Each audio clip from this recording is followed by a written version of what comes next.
Chapter 10. Lambert. It was shortly after sunset when Veronica realized Sean wasn't going to call.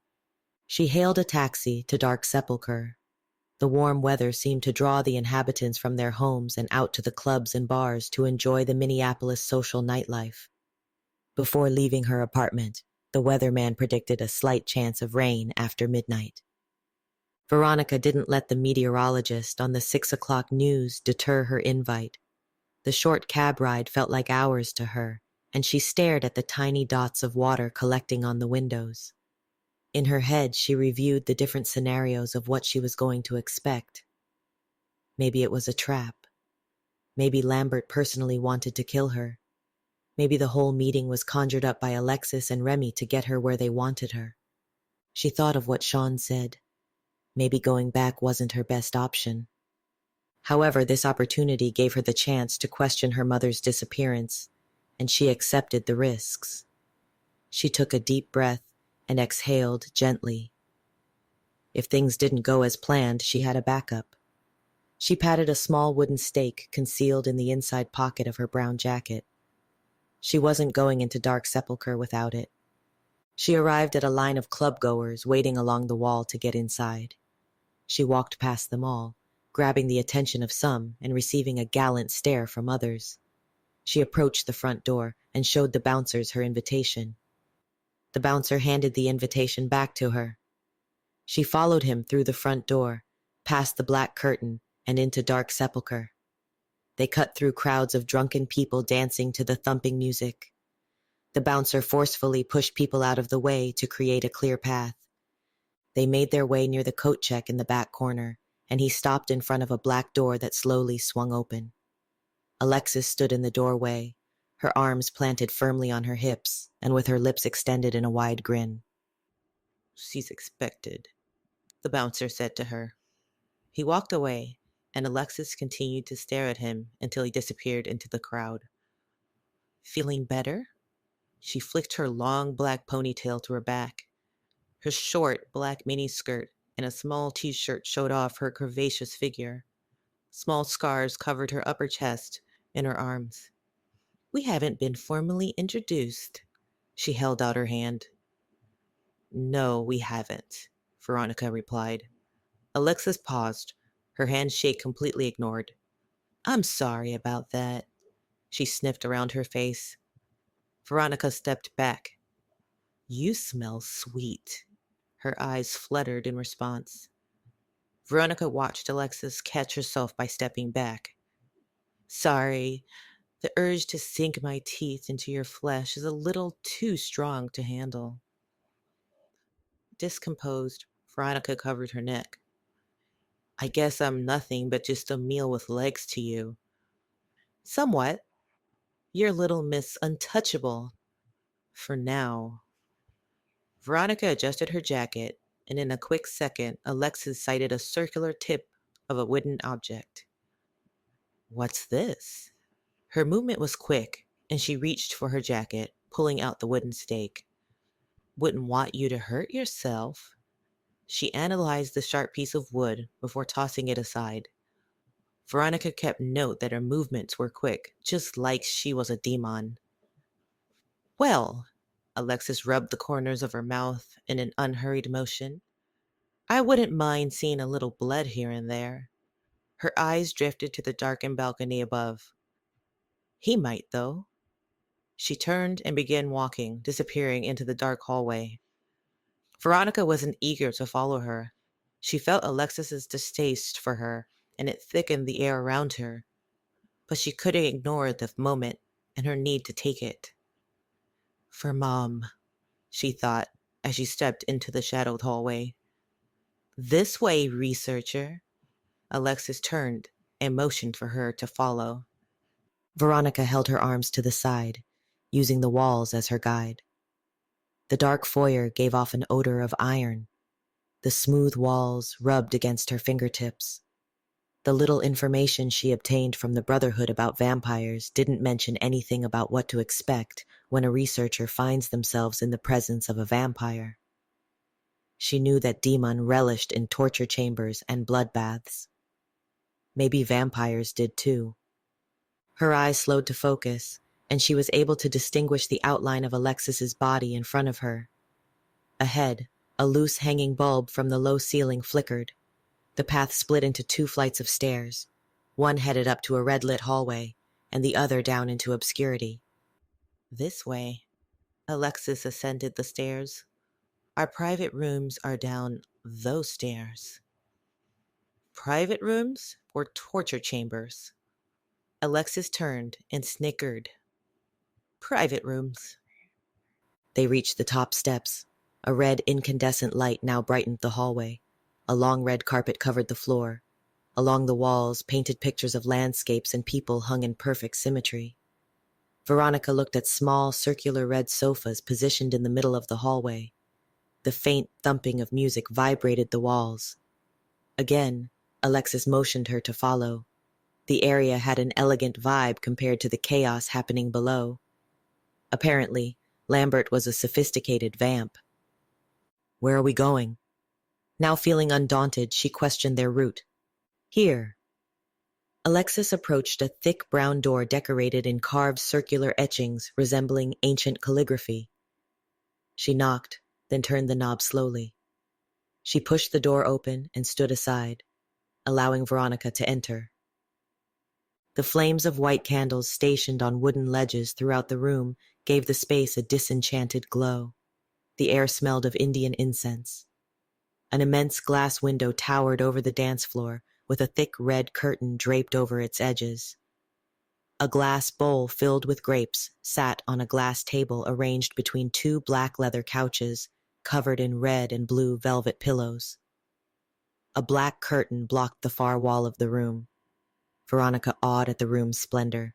It was absolutely beautiful and not what she expected of a vampire. It was far from stereotypical. She expected to see filth and remains of dead or dying victims scattered throughout. She'd prepared herself for the smell of blood and decomposing flesh, covered in pure orifices of human decadence. There was none of that. Unlike a demon, Lambert valued luxury over secrecy. Her curiosity surrounding him grew. Would you like a drink? Alexis walked over to the bar near the black curtain. No. She grabbed a glass from the counter and pulled back on the tassel. The curtain drifted to the left, revealing an unsettling image. Veronica gasped, covering her mouth. 2 wooden beams in the form of a cross held a woman who looked to be near death. Metal bracelets covered both her wrists and ankles, keeping her stationed on the cross with only a small wooden platform for her bound feet. Totally naked, bite marks, welts, and other bruises peppered her skin. Bloodied threads sewn her lips shut. Her eyes remained closed with her head tilted to the side. She watched Alexis press a white button located on the wall. The woman's body jerked. Her mouth opened slightly, and she let out a muted scream. The metal bracelets constricted, and blood seeped from a tiny hole in them, dripping to another opening located on the bottom platform, beneath the woman's feet. She pressed the button again, and the woman wailed. The flow of blood continued, and Alexis placed her cup beneath the window near the floor, under a small spout where it emptied. She stopped pressing the button, and gently sipped the blood from her cup. Underneath the bruises and dried blood, the woman looked oddly familiar. She'd seen her before in Dark Sepulchre. The curtain whisked back into place, hiding the malicious view. Suddenly, the environment didn't seem as luxurious as Veronica believed it to be. It masked the dark side of Dark Sepulchre, and it gave a fooled sense of contentment to its victims before they were devoured. Just like the human woman behind the curtain. This was the Dark Sepulchre Sean warned her about. Alexis walked past her and toward the door. Is this what I came here for? Veronica's question did little in aggravating the devious vamp. Who? Her? There was no remorse in Alexis's voice. Still grasping the cup in her hand, she licked her lips. She's just another bipedal on the food chain. Like you. She closed the door behind her. Veronica walked to the couch, sliding into the cushioned seats. She buried her head in her hands to rid the image of the woman from her mind. She thought of the pain of sharp incisions on her wrists and ankles every time that button was pressed, her wounds kept open and being kept alive for as long as Alexis wished. Being a witness to another human's suffering tampered with Veronica's reason in accepting her invite. Feeling powerless to stop the woman's pain and suffering, was this going to be the norm? She mentally prepared herself for this, but still the woman's plight haunted her. "Focus, Veronica," she whispered to herself. Her hands tottered slightly, and she grabbed a grape from the glass bowl. The urge to run out of the room to the nearest police station flew from her thoughts. They wouldn't believe her anyway. She popped the grape in her mouth and took another from the bowl. She placed her hands underneath her legs to control her shaking. Her eyes scanned the room's decorations. A huge flat-screen television, cordless phones, a DVD player, computers, printers, a microwave, massive stereo equipment, all overshadowed by artifacts littering the walls. An ancient double battle mace weapon, complete with 2 mace heads covered in long spikes, laid next to a desktop computer. Near the flat-screen television, she saw a chainmail armor suspended above a long table covered in a red silk table cover. A warrior's helmet sat in the middle, surrounded by small knives and miniature candle holders. Hanging above the computer was an old oil painting of a man in chainmail armor and a helmet. His deep, dark brown eyes beamed at her. His brown hair fell gracefully over his shoulders. He sat in a chair decorated with jewels and small carved statues of dragons. She stood up from the couch and slowly walked over to the glass window. Below, the club seemed alive with movement. The thick and insulated glass kept out the music, yet it thumped to every sound of bass. "Veronica Austin," a voice called out behind her. She turned around facing the man behind the voice. He shifted his fingers through his thick brown hair. He wore a black turtleneck shirt with black pants. The candlelight tricked her eyes, and she observed his irises changing from brown to hazel. His prominent jawline and his pointed nose completed his smooth and seemingly ageless face. Her eyes shifted to the portrait, then back to him. It was him, but from a different time period. The picture didn't do his guise any justice. "It's a one-way mirror," the male announced. "Don't worry. No one can see you up here." She looked back at the mirror. "I don't know if that's a good thing or a bad thing." "Depends," the male replied. "I'm Lambert." He bowed his head slightly. In his hand, he held a chalice similar to Alexis's. "That picture is of my other life. Not the best portrait of me, but I prize it nonetheless." He walked over to the couch. "Are the grapes good?" "They're good, thanks." "Well, I thought about getting more for my human guests." He studied her stiff and rigid posture. He lowered himself on the couch. "I still remember what good grapes tasted like." He sniffed the bowl. "Not that it'd do me any good anyway, right?" She pulled out the invitation from her pocket. "Is this a trick?" She tossed it at him. "No." He caught the note and placed it in his pocket. "I sent it to you for a reason." "I'm here." She walked over to the couch. His face crinkled and a wide smile appeared. "That you are. So, you're a vampire?" "Yes." He crossed his legs. "I thought you were aware of this." "Alexis's action confirmed it for me." "Ah, Alexis." Lambert tilted his head to the ceiling. "My little darling. My soulmate. You know, she was my minion before I turned her. You do know what a minion is." She nodded, aware of the generic term. "Minions are human servants who are owned by a demon.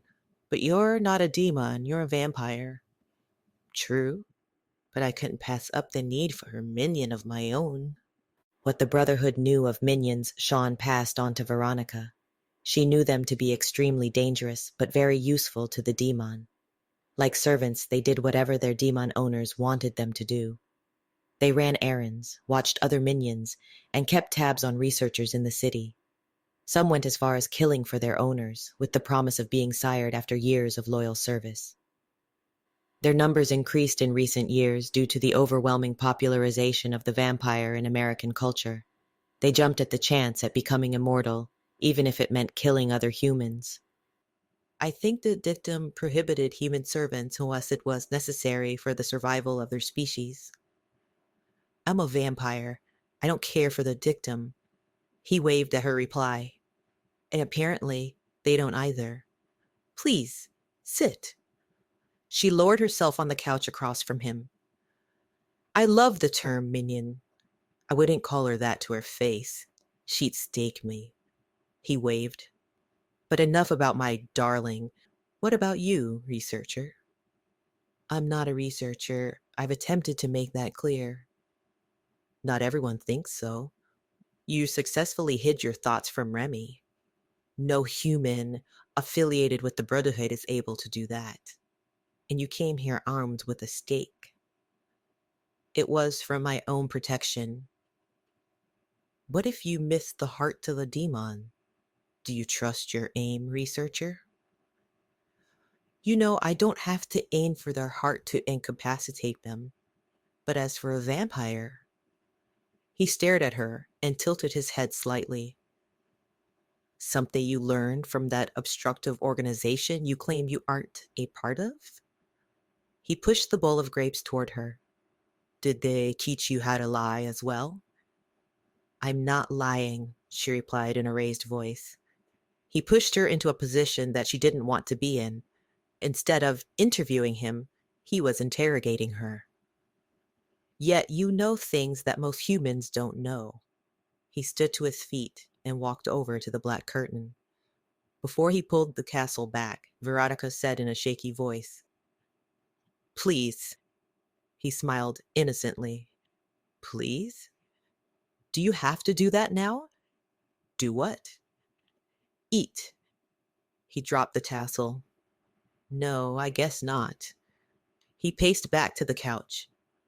"I'm sorry about Alexis. Dealing with the demon daily is making her cranky." He sat on the couch. "As you know, they're a rough bunch." "Like vampires." "Yes. What vampires?" He huffed and smiled. "I own the sepulchre. I cater to the demon and vampire alike. It makes my venue more, how can I say, appreciated. I don't discriminate. Everyone's money is green to me, even yours." Veronica gazed into his empty and soulless eyes. "But I didn't come here for that." "So why did you come here in the first place?" She opened her mouth, but she found herself speechless. This is it, she thought. Now or never. She didn't lose sight of him, and she watched him rub his hands together, feeling his rutted stare while he waited for her explanation. "Curious about our kind?" he suggested. "No, not even close." "You were probing my venue," he affirmed. "I wasn't." She paused. "Yes, I was," she thought briefly, before relapsing her thoughts, then suddenly realizing there was no need to hide them. Vampires were incapable of reading minds, but they were good at deciphering body language. She continued, "This is the only place in Minneapolis that vampires and demons socialize. And the only place in Minneapolis that has 2-for-1s for only $1.50. His gaze didn't quiver. "Oh, come on, researcher. You have to do better than that." "Like I've said before, I'm not a researcher." "Then why are you here?" His voice rose and he leaned forward. "And who set you here?" His voice shook her and she slightly jumped back. She gathered her wits. "I have a couple of questions to ask you, Lambert." "I ask the questions, researcher." "Would you stop calling me that and not a researcher?" Her voice screeched. No way would she tell him about Sean and her father. They were irrelevant. but she was curious about how much he really knew about her. He was losing his patience. His eyes narrowed, and she caught a glimpse of his fangs that had now dropped. Veronica took a deep breath. I'm looking for someone important to me. Well, he leaned back. That's all you had to say. I'm looking for my mother. Her name is Caroline Austin. Are you? He placed his arms on the back of the couch. My mother and my father worked for the Brotherhood and the Minnesota chapter that disbanded right after she disappeared. She waited for his response, but he remained quiet. I'm just trying to find out what happened to her. Your parents were researchers? Veronica nodded. And you're not? He slowed his speech, emphasizing each word that came from his mouth. I was raised in the Brotherhood because of my parents, she said slowly. But I didn't follow in their footsteps. I'm here on my own. He smiled. Now we're getting somewhere, my curious sleuth. He clapped his hands, and she jumped at his odd behavior. You're here to find your researcher mother. She sighed in relief. She could move on from defending herself to learning about her mother's disappearance. Or so she thought. You say you're not from the Brotherhood. You're not a researcher. And we all know you're not a minion. This just makes you a nosy human who knows too much. Look, she slammed her hands on the glass table. She immediately regretted her outburst, and she lifted her hands and stepped back. For the first time, she wished vampires could read her thoughts. Do you know anything about my mother? Sassy, he grinned. I like it. Have another grape, my dear. He pushed the bowl of grapes toward her. Her body grew stiff, and her hands were tightly curled into fists. Do you know her? His eyes scanned her again, making her feel uncomfortable. Your heartbeat is fast. I can smell your sweat. Are you angry? What? Dumbfounded, Veronica shook her head. Alexis was right. You smell so sweet, like cotton candy.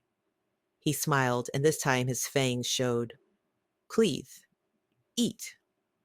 I'm not hungry, she replied. Please, do you know anything? He exhaled. As you might already know, the Brotherhood hasn't been in Minneapolis for decades, so I doubt your mother is lurking around. If she was, it would have made vampire headlines a while ago. There was something unique about him, which she couldn't figure out. His face held a smirk only noticeable when she looked into his eyes. His witty and quick comments. He was a thinker, and from the prosperity of Dark Sepulchre, she surmised that he was also a good businessman.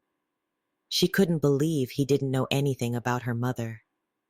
The demon and vampires knew all researchers in their cities. She suppressed her doubts and began to explain. I'm not here to interrupt your lifestyle. I don't like coming to Darkstop with her as much as your customers don't like seeing me here. I know this place was here when the Brotherhood was here. I also know that you're the type of person who knows everything that occurs in Minneapolis. Never heard of her. He smirked. But I do remember when the researchers left. He placed his right elbow on the edge of the couch, in a comfortable position to think. You come here in need of answers. Why don't you ask for Brotherhood? His attack made her a little hesitant to reply. They didn't tell you, or they couldn't tell you? He moved his head to the left and rubbed his chin. Veronica lowered her eyes to the floor. They wouldn't tell me. Interesting. And your father? We aren't on speaking terms. Your father is still a member? This is not about my father. This is about my mother. Answer the damn question. Lambert jumped to his feet at breakneck speed. He loomed over her, his eyes dilated and his mouth opened. Veronica couldn't help notice that his sharp canines extended further than even the Ramalda twins. She gripped the side of the couch, taken back. The Countess' springs dug into her rear. Yes, yes, he's still a member. Lambert stepped back and closed his mouth. His fangs retreated and he straightened his shirt. Excuse me, sometimes I do get carried away. But a daughter at odds with her father. How cliché. He drummed his fingers together. And what would your father think of his daughter associating with vampires? I think I made a mistake coming here. Veronica disregarded his question. It's obvious you don't know anything about my mother. She stood up from the couch and turned to walk to the door when Lambert opened his mouth to speak. Your father is the president of the Midwest Division. His words stopped her in her tracks. She turned and watched him stand. She expected him to lash out, to bite her and suck every ounce of blood from her body, just in time for Alexis to appear at the door and finish her off. Instead, he stood, watching her. Lambert, I know how it sounds. He raised his hand to interrupt.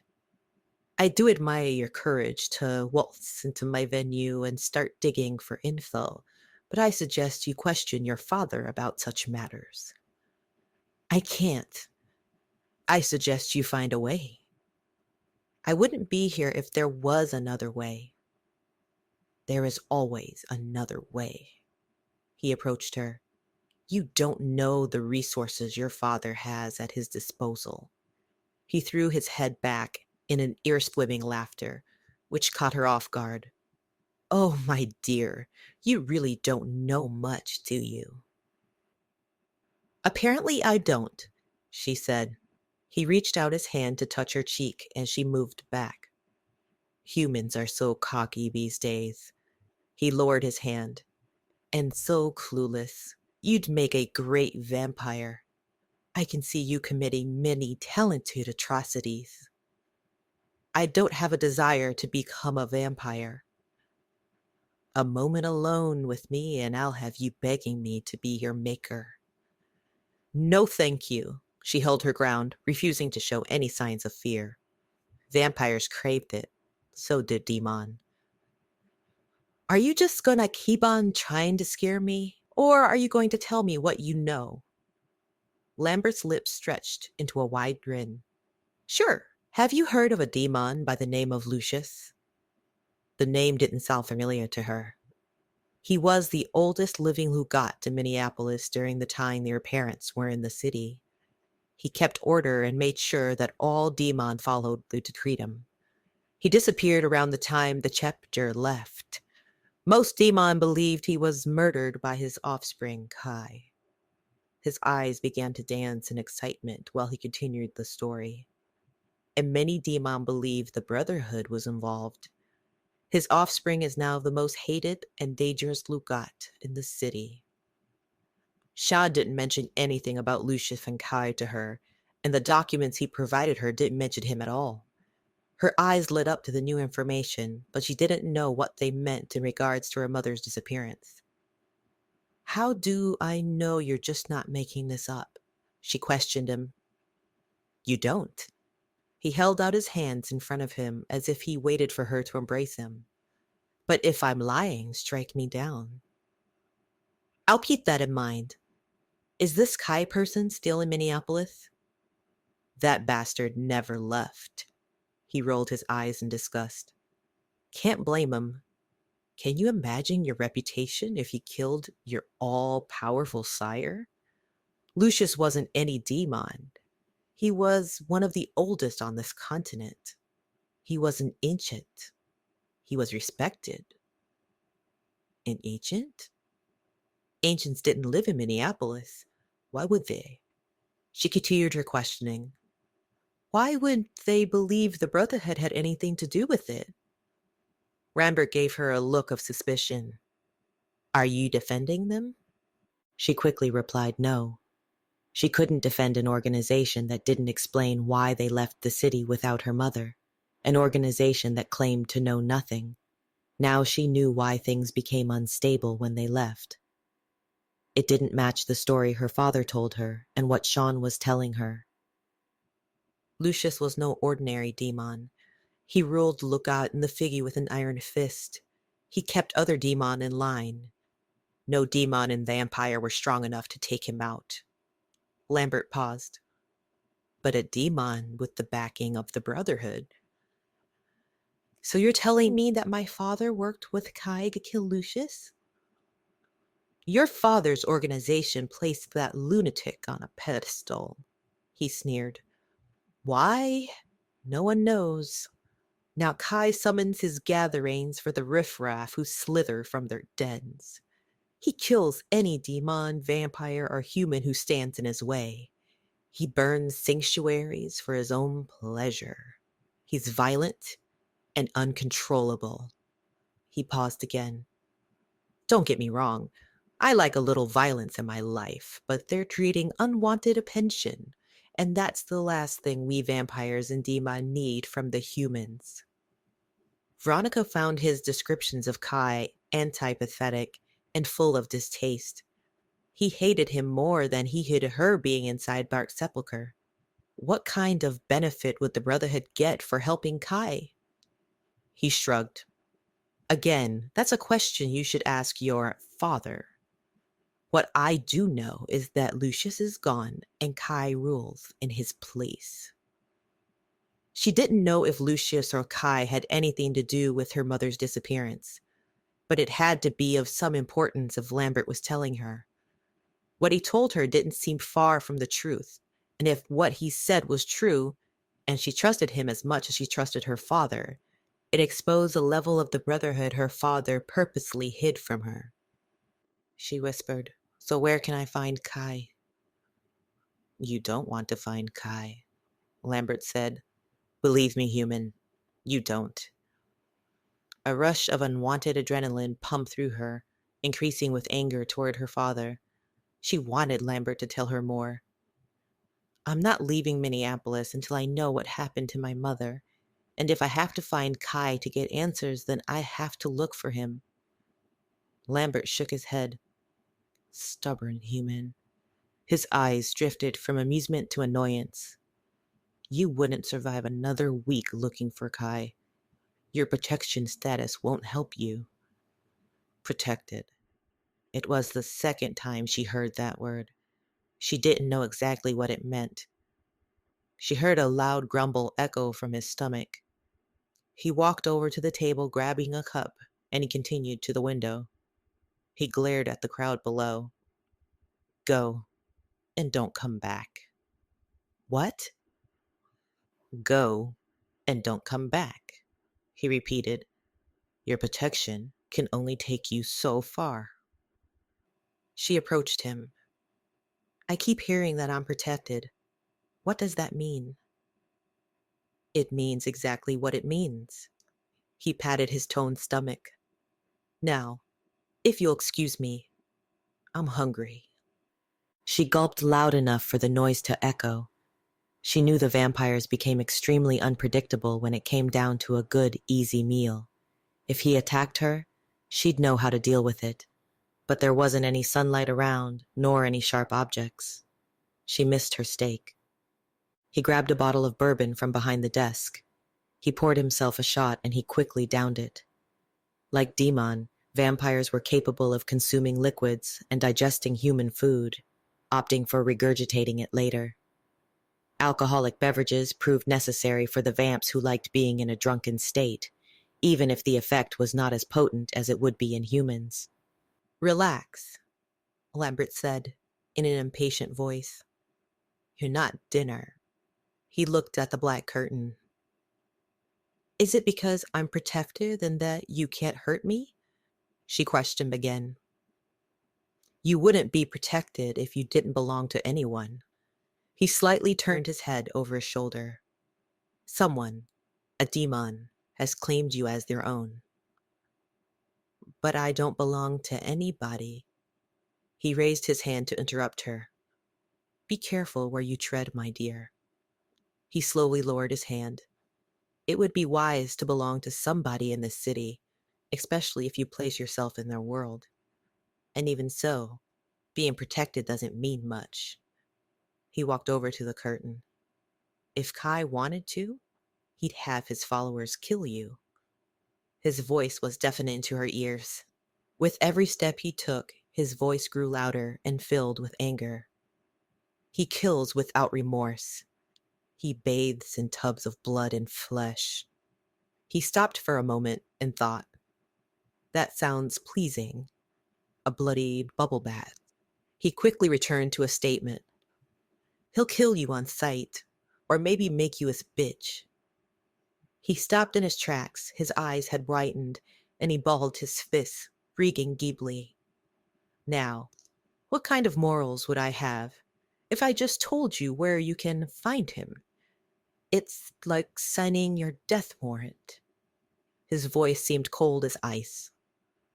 Morals? Vampires don't have morals. He wrapped his hand around the tassel. You like to believe we do. He pulled back and pushed the white button. She looked toward the door, seeing Alexis standing in the doorway. She heard the victim whimper and moan. The horrid contraption went to work again, and the grips tightened. Blood flowed from the spout and into his cup. He walked over to Veronica, holding the blood-filled cup. He closed his eyes and sniffed the liquid, reopening them while he drank it. She heard the door open behind her, and she turned to watch Alexis walk into the room and slowly approach Lambert. She placed her arms around his waist and licked his neck until he finished his meal. He gently rubbed the side of her head in euphoria. They were completely engulfed in their diminutive blood ritual. Alexis turned her sight on Veronica. Can we kill her now? He wiped the blood from the corners of her mouth. No, Alexis. We can't. He placed the empty cup on the counter. I'm sure you know the way out, Veronica.